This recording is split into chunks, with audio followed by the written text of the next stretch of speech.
across India, driving an auto rickshaw over 1,000 kilometers from Chennai to Goa with 54 other businesswomen. They did it in just 6 days, driving up to 11 hours a day, all in support of women and girls in India. Together, they've raised over £140,000, and with the goal of reaching £150,000 by the end of the month, the impact is already incredible. The funds will go toward building classrooms to help upskill 500 women every year and provide education for young girls. They'll also support health initiatives, including anemia prevention, for 500 new mothers. This journey has been nothing short of inspiring. Stay with us as Sophie shares her story.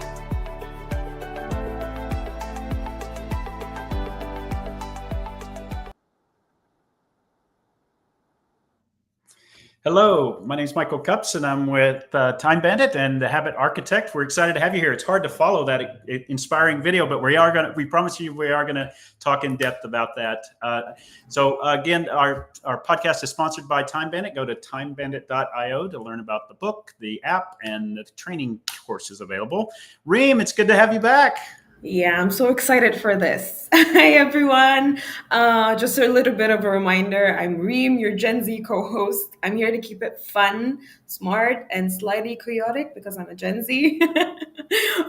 Today is all about habits that help you thrive, not just survive. And Sophie Stardust is the perfect guest for it. So, Sophie, how are you? I'm great. Thank you very much for having me on. Tell us a little bit about you. It's great to see you again, too. Yeah.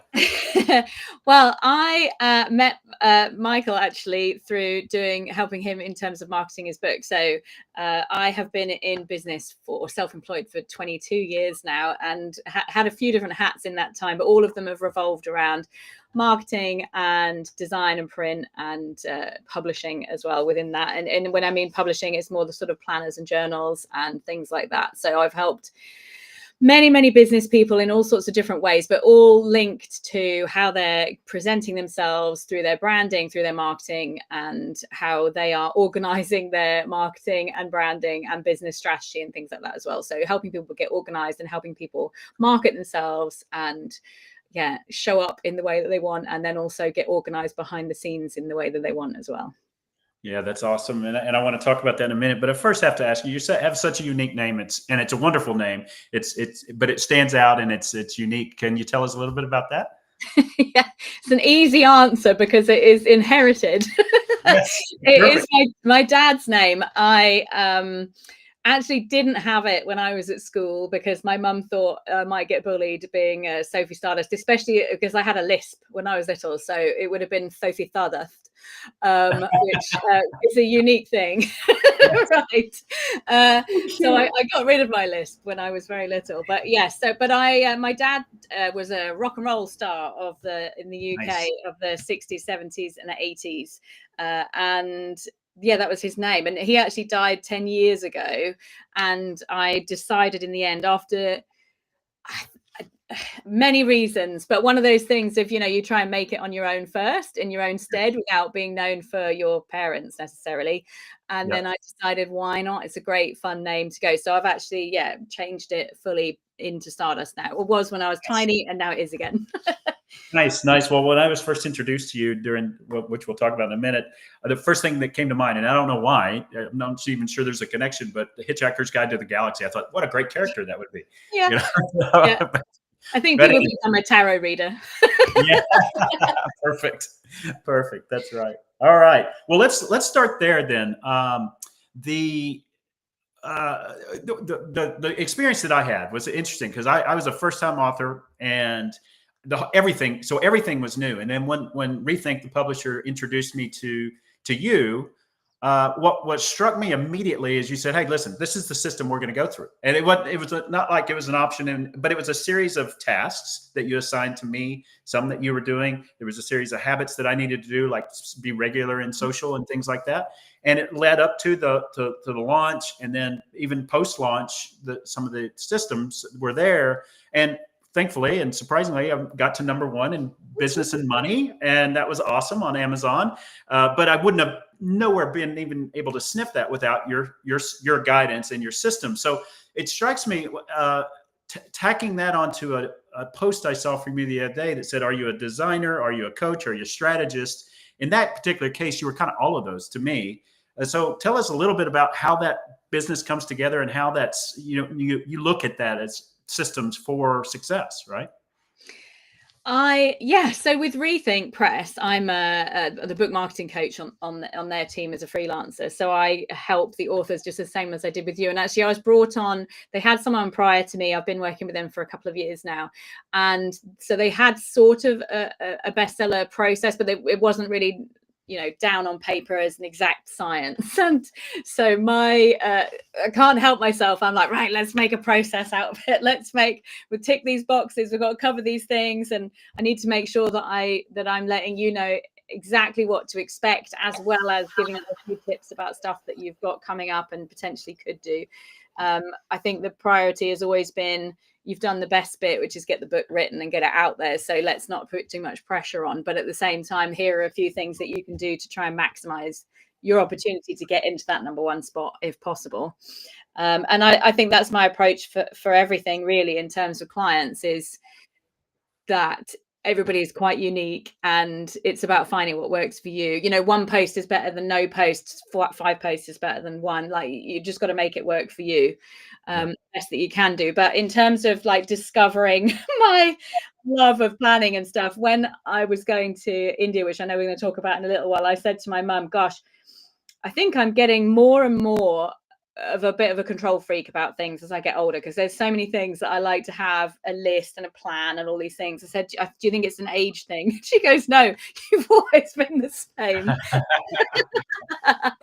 I like to know what's going on. I actually rebel against, I went to boarding school. I rebel quite a lot against too much structure, but I need some structure in order to function. Because if you remove all structure, then I just don't get stuff done. If there's no deadlines, there's no work getting done. It gets procrastinated. It gets left. You sort of figure out as you go. And I had my daughter very young. I was only 19, and I became self-employed because it was very challenging to find work around her, or at least I think I calculated how much I was going to earn working at like the local supermarket after childcare. It was something like £6 a day. And I was like, what, where do you even start with that? How do you get off the ground? So I was very fortunate. My mum, I was able to move back in with my mum. It was very dramatic. Then I moved back in with my mum, and then I was able to sort of build it up from the ground up. So I got interested in time management probably really when my daughter started school, because the business was starting to grow and I had to fit a lot in a very small space of time, because I wanted to do the school runs. After I picked her up from school, that was it, no work. So I was getting up early and I was prioritizing. So I really started to discover time management, productivity stuff back then. And then did NLP practitioner, got really into business and marketing and various different things. And then you sort of learn and develop those skills over time. And you learn from other people just as much as yourself, right? Because you're like, this works for me, I'll teach that to other people. And sometimes they say, no, that doesn't work for me. And then you've got to try and figure out, well, how can I help you? What might work for you? Let's experiment. Yeah. We do have a question from the group. And I'm not sure you can answer this unless you're a recruiter. How can I get a job marketing in America as I currently work in Riyadh? Ooh. A little bit off point.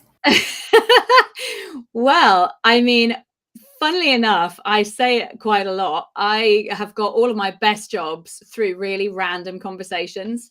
And I'm a big advocate for just getting out there and meeting people and then having conversations and seeing where they lead.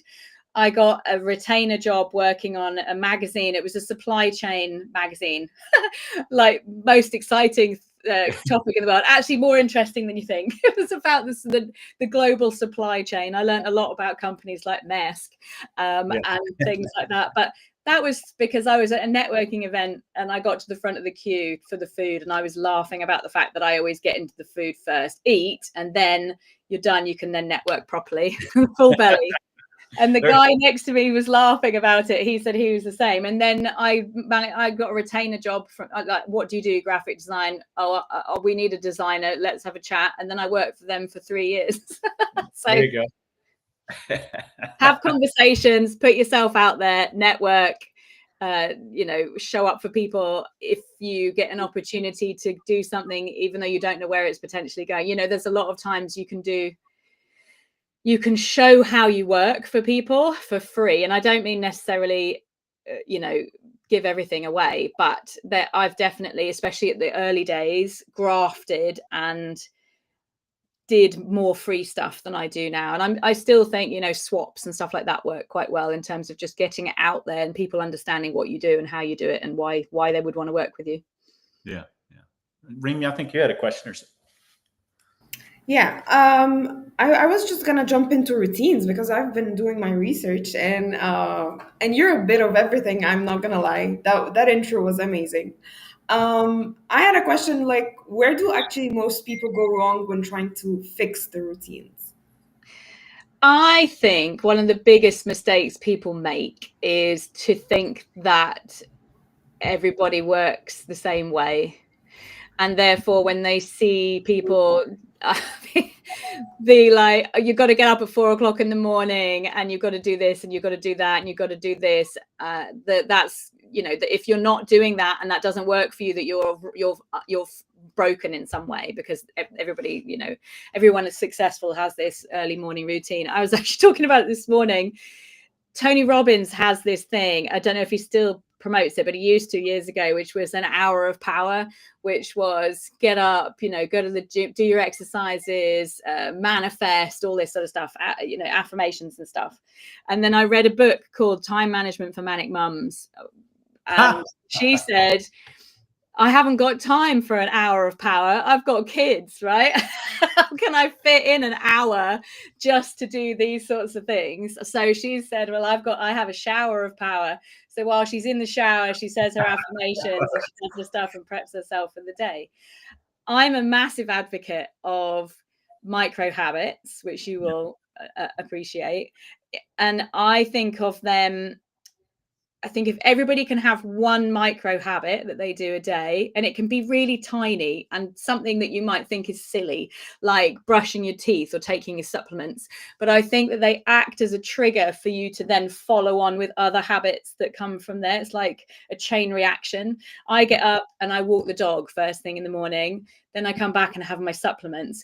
If I don't do those things, the chances are I then won't do other things that support the things that I want to have in my life. So if I don't take my supplements, then I might eat a slightly less healthy lunch, or I might just be thinking slightly differently. Whereas if I can set myself up correctly for what I want to achieve, then that works. And right, if I take my supplements in the morning, it has a follow-on effect, which is I then have more energy, I'm supporting my body. Hopefully it will help with stress, with other nutritional factors, with getting better sleep. That the very act of taking supplements and supporting my body in that way has a much deeper effect than just taking a supplement, right? It's more than that.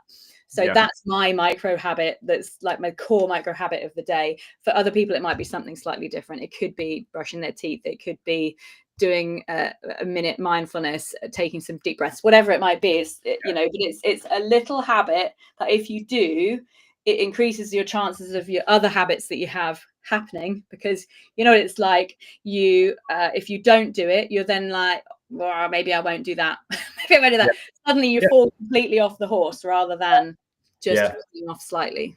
Oh, and you just described it wonderfully. I think that's it. There's so many things. Just on LinkedIn, you see these things. Do these 25 things, and you'll be more productive. Well, who can do these 25 things? You have to pick one. And I like the way you talked about it, because there is a stacking effect that happens if you're consistent about one thing. You can start being consistent about three things, and those three things may add up to what you value most, which is health or career, whatever it may be. And that habit stacking. And what I really like also is you're talking about habit cues, right? When you take your supplements, it's a cue for your brain, whether you're consciously thinking about it or subconsciously, be healthier, right? Yeah. Make different choices. And I just think that's so powerful. And so many people feel like they have to go over this overwhelming change program, and they largely fail, right? Yeah. They largely fail when you do it that way. But if you just start small, consistent. And my habit's very similar to yours is I walk the dog first, and then I get into the next 2 or 3 things that I do before my day starts. And that's, I guess it's already started. It's wrong. But anyway, you know what I mean? And when I get out of order, I kind of get grumpy about it too. I've noticed. So maybe it's that dog walk that's the most important thing. I think it is a nice reset. I talked to my mum the other day, and she said one of the most important things for people to do is to walk every single day in nature. And it's so easy not to if you don't have a dog. Well, I have dogs, so they force you to get out. But if you don't have them, if I don't walk the dog, which is pretty rare, it's amazing how easy it is to literally feel very like slobby and just can't be bothered to do a huge amount else that day. Whereas just getting up and getting outside, having that grounding, being in nature, I try really hard to not be on my phone. Sometimes I leave it at home just so I can force myself into just being present in that moment and being switched off from everything.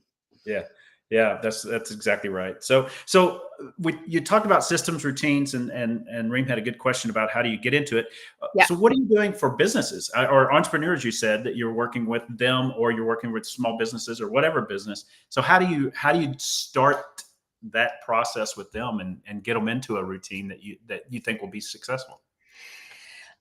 I start by having a half day, because I find that's easiest. When I think back to when I started in business and I was very new, I would spend a lot of time and not charge for it, where I'd sit with a customer. They just wanted some business cards, and I'd find out who they are, who their clients are, all this information.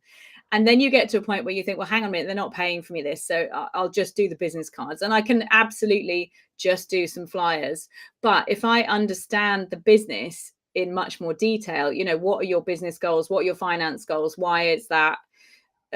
Are they based around work-life balance, or is it because someone else said that you should do that? You find out people's values and priorities for the business and for the product or service or whatever it is they want help with. Once you have that information, I'm better placed, having been behind the scenes and found out this information about lots of other businesses and business people, to say, well, based on what you've said you want, this could be something that works for you, whether that's let's plan out your next 12 months for your marketing strategy, or let's actually break it down into sort of cash flow, or more so what have you got capacity for? Because actually, if you sit down and you say, I want to do all of this stuff, and you put it into 12 boxes, suddenly you're fitting 8 things in one box, and that 8 things is 1 month, which is 4 weeks, give or take. And actually, once you break that down into days and hours, you think, well, how are you going to fit that all in? You physically can't, mentally can't fit that all in. So what can we drop? What can we delegate? How can we restructure it? A great example would be, this is a bit old school because people don't do brochures and leaflets as much these days, but they still do, is if you're doing 5 brochures, could you actually do 1 that serves the purpose of 5?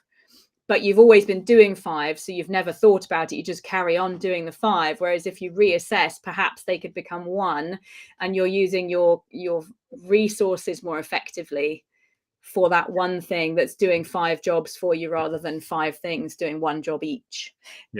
Sort of, if that makes sense. So I will go in and sit with them and find out about how they work. And that came from doing the planners and journals, because I did my retail planners for 10 years.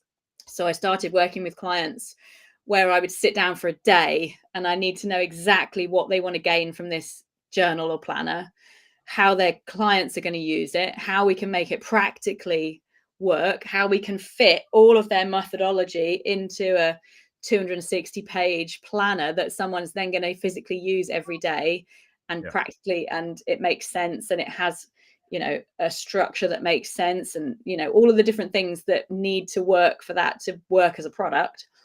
I spend a day with them figuring out what that looks like, and then all of the lessons I learned from doing those I now take in again to sit down with a client and then really assess what they need. Then we can figure it out from there. Then it's, how much do you need me to help you implement? I've done things like working with a client on setting up an affiliate resource. We've got to set up the bank of images, social stuff, swipe and deploy social captions, email templates, and then an email sign up sequence that they get when they sign up, which gives them all the information they need. And then we want a nurture sequence that's going to take them, and with the touch points weekly. How do we do that? What sort of content are we delivering? How are we keeping them engaged, and creating the promotional content that they can use as an affiliate to promote the business? So that's one big chunky thing, which I can help them do. Like I'll draft all the emails and do all the bits and pieces. They top and tail them, and then if needed, I can help put them into a structure, whether it's a CRM system or whatever it is they're using. So it's as big picture, then nitty gritty as they like, which, if you're into wealth dynamics, is the creator plus mechanic. Yeah. And one of the critical things you said in there is you help them prioritize, because we all, like you said, that, work expands to the amount of time we have. And so if you let yourself, you can take on everything and not get anything done, right? Because you've got so many things there and prioritize. Yeah. So very good. Reem, I felt like I interrupted you there. No, you're good. Okay. I thought you were about to say something. Oh, well, that's great. And so, systems, your habits that we talked about, routines, what do you do about your life roles in your life, right? So you're a businesswoman, you're a mom, you've got extraordinary hobbies, if we call that India trip a hobby. But so how do you coordinate through those three personas, if you will? I have found boundaries are the key word here. Priorities and priorities stroke values and boundaries. You need to know what your priorities are, and then once you have established that, you can work out what boundaries you need to put in place to make sure that those priorities stay a priority. So different things. If you know that your health is a priority, then exercise, nutrition, things like that are going to be important. So you need to factor in, for example, put your exercise session, whatever it is, whether it's gymming, walking, whatever, put them in the diary first, and then plan your work around those, because they are number one priority. Work then fits around that, and then friends, family, that sort of things as well. So I will say, I find, spending time with friends is a big priority for me. So then boundaries around that. And sometimes I'm a planner. My daughter's the polar opposite. She doesn't even use a diary, which makes my head fall off. But I'm like, let's plan 4 dates this next year. Once a quarter we meet up, we'll put it in the diary. If something goes wrong, that's fine, but we've got it in the diary. And if all the stars align, we're going to see each other then, and I don't have to think about it. I've prioritized that relationship, which is important to me. I've put it in my plan, and then all I have to do is wait for that time to come around, and then it's happening. It's trying to make the important things effortless rather than feel like a burden, because you've put them at the top of the pile and then you've planned everything around it. It should then fit. When my daughter was young, as I said earlier, I had a strong line, which was after I picked her up from school, I didn't work. That was family time. I would go to bed earlier, and then I'd get up at 5 in the morning. And I tried it all different ways. I tried working late. But the thing is in the morning, everybody's asleep, so nobody really notices. So if I got up at 5 and I did 2.5 hours work before the school run, then do dog walk, school run together, then come back, you've got another chunk of time for work. And actually, I did start fitting in gym in that as well in the morning, like drop off at school, then go to the gym. But I've not been a consistent gymmer in my life.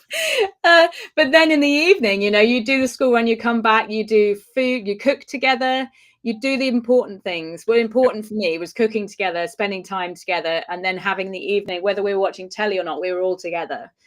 And then bedtime routines, and then sleep. And I was just as tired pretty much at the end of the day, whether I got up at 5 or I got up at 7. But I was fitting in 2 hours more in work time, which meant I could relax and enjoy the evening. You're not thinking about that you have to go put your attention there. So you give yourself that time to be with your family and then sleep, which is an amazing habit that we all need to think about. So I honestly don't know how people function off 6 hours sleep. Although I do appreciate chronographs and how everybody does have a slightly different sleep patterns and things, how that works. But again, it's about making it work for you. For other people, their priorities wouldn't be that. And for me now, my daughter, is 25. She's living with her boyfriend. So my priorities have shifted. Now my priorities are, I don't want to set an alarm in the morning. I spent years doing that. So for me now, if I can be in the office by 10 o'clock in the morning, I'm really happy with that. I can get up, walk the dog, You deserve out, it. You then deserve sit in the it. office, and then I might work a couple of hours in the evening. But it's about priorities, and if I'm happy with that, then that's great. Yeah. Wow. That sounded like a superhero day. You're fitting in all these habits and like running errands and still showing up for your family. That sounded amazing. I have actually a question because I struggle myself with that. How do you personally tell the difference between a habit that supports you and the one that just a drain to you? Like, how do you differentiate between them?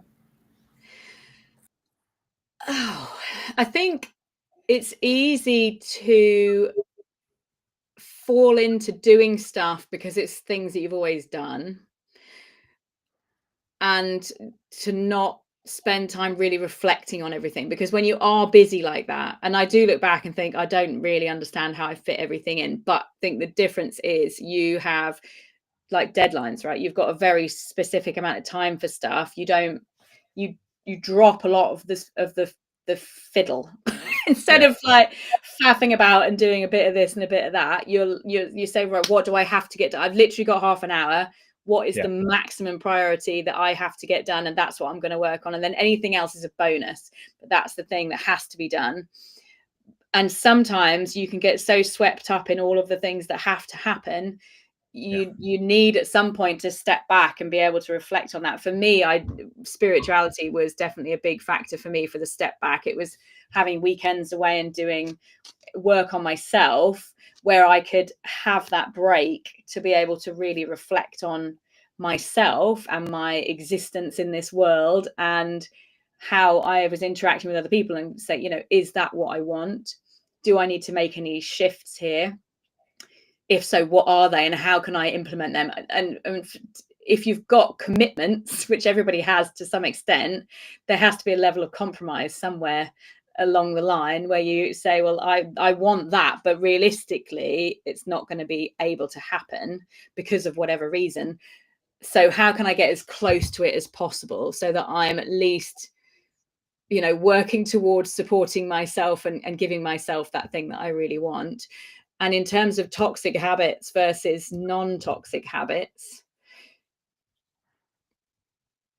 I think it's being able to reflect and see it, and maybe also have other people's feedback, because even if that's friends or family, it's like having a toxic relationship. Sometimes you can't see it when you're in it.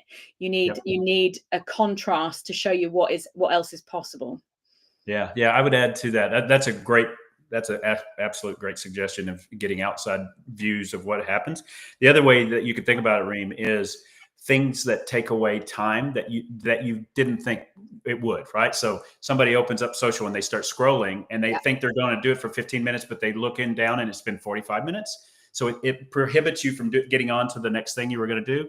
Drinking is another one of those. If after a drink you can't get back to anything else, you just want to think about that, then maybe drinking is one of those drainers, right? And I'm not criticizing, I'm just suggesting that's something. So anything that drains, and we have them all, video games and social media, scrolling, things like that. And what we think is we're just going to check Facebook or Twitter or whatever it is, and then all of a sudden 45 minutes have disappeared on us. And those are the things that we need to spot, and that outside view can help that, right? So it's an interesting thing. So I think somebody said Sophie is awesome to listen to, by the way. So that's nice. It sounds like you ought to get your own podcast, Sophie.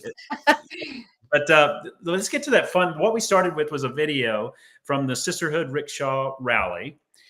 It looked like a great time, and I watched you leading up to it, all the promotion, fundraising, and you donated amazingly. Thank you very much.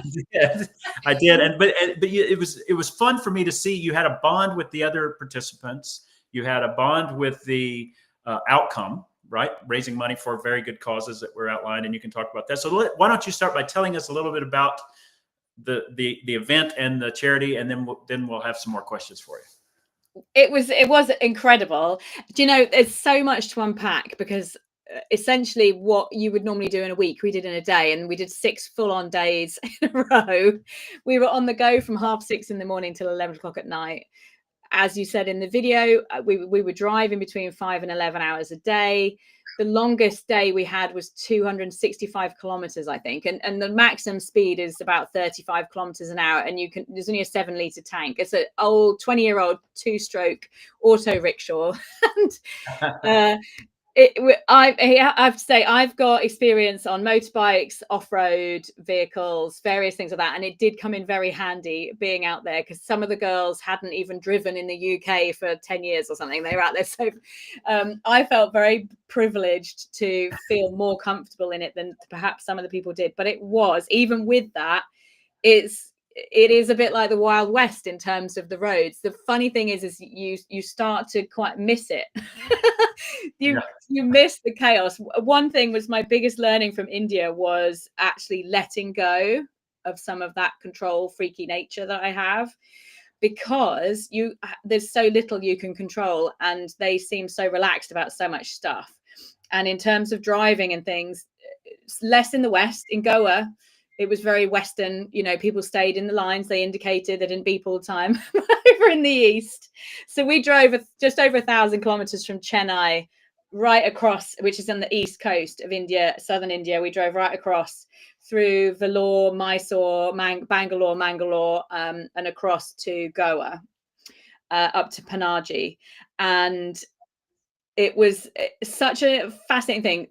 I don't know what the distance would be in America. In the UK, it's basically the length of the UK. So it's a chunky distance, especially in a little rickshaw. Some of the mountain passes, you probably could have walked faster than we were driving. It's full, like, full on. You're in second gear just trying to get up this wiggly mountain path. And of course, the buses and the mopeds are all overtaking you on blind corners, and driving in central Bangalore in rush hour was definitely an experience of a lifetime, because, you're crossing 8-lane highways with no traffic lights, no stopping systems. Everybody's just sort of driving, and you just have to pick your moment and go for it. Yeah. I when I've been in India, and there's a driver driving, in a taxi or so, and I just have to close my eyes. I just kind of have to look the other way, because I don't want to see what's coming ahead. It's amazing how they navigate that. But yeah, that's and you say, why are they all stopping? Oh, road bus, speed bump, stop, slow down, brake. Yeah. Emergency brake. And then you'd go over the bump, and everybody would leave the seats. Because why would you not have speed bumps every mile on a highway? Yeah, exactly. Yeah. And it was mega. And the charity is, by the way, we'll put the donation link in our chat, but also it's scrolling down here where you can find it on the podcast as well. Please donate if you can. You're raising money, continue to raise money for it. But tell us a little bit about the output of that. It's been we all got very emotional when Emma came back and told us. So there's 54 women, and we're all female founders, and some of them are founders of massive companies like Louise Hill of Go Henry, which is a credit card for children. There's some big companies, Dr. Pawpaw's, various different, all sorts of different types of businesses, different businesswomen, different journeys. So it was really lovely to be around very driven women. But you've got 54 big personalities spending 24 hours a day together for 12 days, which is always a very interesting experience. So Emma Sale organizes it. She's been doing sisterhood challenges. She loves to do big, crazy challenges. And she's done quite a few. She's raised over $1 million in total over the last 20 years for women and girls charities. And for this one, it's the biggest one she's done so far. Normally there may be up to, say, 15 people, but 54, we went big. And we've connected with the Round Table and Ladies Circle in Chennai in India. So they're a volunteer-led business. We have Round Table. I'm sure you have them in the US. We have them in the UK. They're volunteer-run by local business people. And then they do charity is a massive part of what they do. So when we were there, we were very lucky to be shown around one of the schools, which they've built classrooms in, including sensory education classrooms, special education classrooms, and things that are supporting children that wouldn't ordinarily have access to education. And I said, how much is it to go to school? And they said it was about £20 UK pounds a year for a child to go, but there's still an awful lot of children obviously that don't have the money to do that and don't go. They did give an example of one girl who they've sponsored to go, and her brother was at school 4 years before she was, because the parents could only afford to send one child, so he went, but he wasn't very he didn't get on very well with maths and science and bits and pieces like that, and she eventually got funded by the Round Table to go. And she has since become top of her class and like school president and all the different things. And she wants to be a teacher when she grows up. Yes. So that's through the classrooms that we actually visited in that school. And the kids were amazing. They did a little play and stuff for us. And it was really poignant that the little play that these teenagers did with the girls, the bit that I really remember from it was them saying, isn't it amazing? We've got somewhere we can feel safe and go during the day. Mm-hmm. And these 54 white women driving across India in the first 10. So when we got to Goa, up until we got there, we saw 3 white people in the whole of our journey driving across all of this place, apart from us. So you can see why we caused quite a stir. Until we got to Goa, we got there and we were going, oh my God, there's white people everywhere. We haven't seen any. And of course, we were all these women driving, and there was not a single, in where we were, we didn't see a single woman driving either. There was a lot of them on the back of mopeds, none of them in rickshaws, cars, any of that sort of driving. So it really did cause quite a stir, and the women and girls, the reactions were so special. We had girls saying, I didn't even think women could do something like that. That seems amazing. College girls, I would love to do something like that with my friends. I didn't think that was something that you could do. I had 14-year-old girls saying they were proud of us. Nice. You know, magic. So the fundraiser is there. We're hooked up with the Round Table and Ladies Circle. They are spending the money. They've already given us projections for the cash that we're going to invest.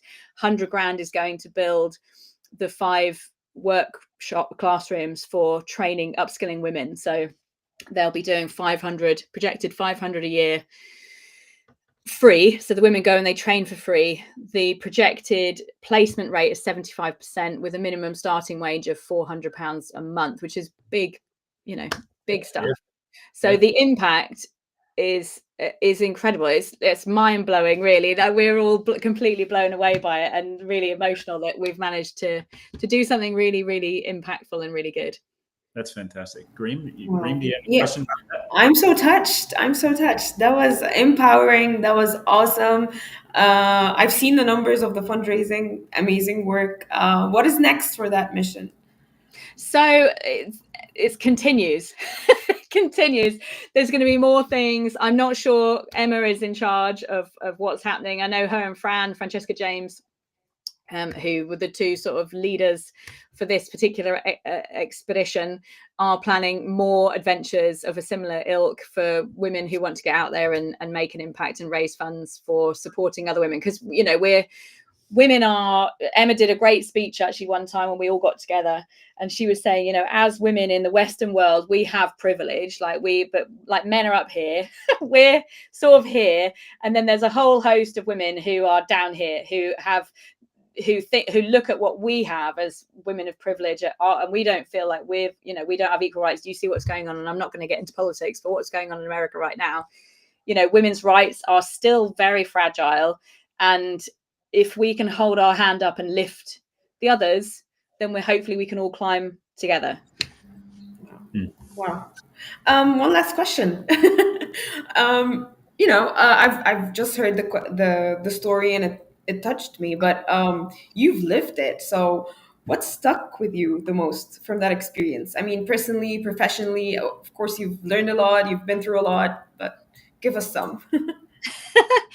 Do you know, I think it was the letting go to a degree, actually, which is not very dramatic, but it's in the core of you being able to just say, look, I haven't necessarily got whatever I do right now. So there were situations when we were waiting for other people for whatever reason, or there was a language barrier, or there was something that was happening that we weren't in control of. We couldn't change. So we could get stressed about it, or we could just chill because either reaction caused no change.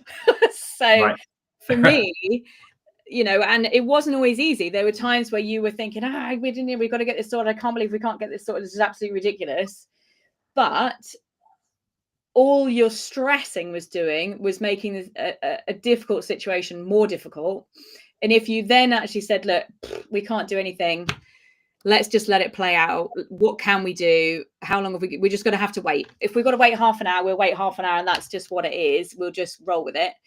It was being able to just let go a little bit more and just go with the flow. And, you know, first world problems, you really do feel first world problems when you get back. I was talking to people and saying, what were little things that you were grateful for that you didn't think would be a thing? And mine was, I went to have a wee on one of the last days, and we were in a hotel at the end, and I went, oh my God, guys, we got 2 loo rolls. It's incredible. There's 2 in here. They're full loo rolls. You know, and then you come here and people are moaning about all sorts of stuff, and you just think, seriously, there's no point in getting too stressed about that, because it's, in the grand scheme of things, it's really not worth stressing about. That's a huge life lesson. It's hard to do. I mean, every day you have opportunities to get angry, to get to just quit, whatever it is, and a lot of times those reactions won't serve you well. Just a pause might do you more good than anything. That's awesome. It's noticeable, isn't it? I find I have conversations with people a lot about it, that I feel people in general around the world seem more quick to anger, less patient with each other than there ever has been. So I think if we can be kind, and I know it's a cliche, but if we can be kind, and if we can be a little bit calmer, and if we can take a breath, and we can live with contentment and prioritize happiness and joy, and prioritize, you know, not grind, hustle, then we will live happier lives, and other people will live happier lives. You know, it's all cliche and a bit fairy land, but I think if we can focus on ourselves and make that happen, then hopefully the ripple effect will go out, and it will be nice. You know, it's a short life. Yeah. Well, yeah, I think you're right. And you also notice those calm people, and if you're paying attention, you'll notice the calm people, and they're much less stressed about it. They may still be worried about the situation, but they're not pushing it out on everybody else, right? So it's an interesting thing. I think this was a great conversation, Sophie. Unfortunately, we gotta end it. But what a great topic all the way down. So if somebody wanted to pick up a conversation with you, maybe talk to you about their business, how best to find you? I'm everywhere. Google me. Google me. But on sophiestardust.com, and I would happily have a chat with people about all sorts of things. I like to bring all aspects of life to the table and consider all angles to find out what's best for people, because I don't know what's right for people. Although I can give suggestions, it's working together that you figure it out. Yeah. Well, and for our YouTube people, they certainly can watch us there. But if you are on LinkedIn, Sophie is a fantastic follow. So go click that follow button on Sophie. She's entertaining as well as informative. So do that. I really do appreciate everybody joining us today. Next week we have Kathy Mentor on, and Kathy and I go way back. I'm really excited to talk to her. She started a new business. It's called wisdom.io, and it's about aging in place. So as our parents age and helping them age where they live because they don't want to go elsewhere. She's got a great system for that, and we look forward to talking to Kathy next week. Sophie, thank you so much for joining us. I really enjoyed this, and I was kind of tickled watching Reem smile. She seemed to enjoy it as well. So. Very much. Very, very much. You have no idea. Thank you, Sophie.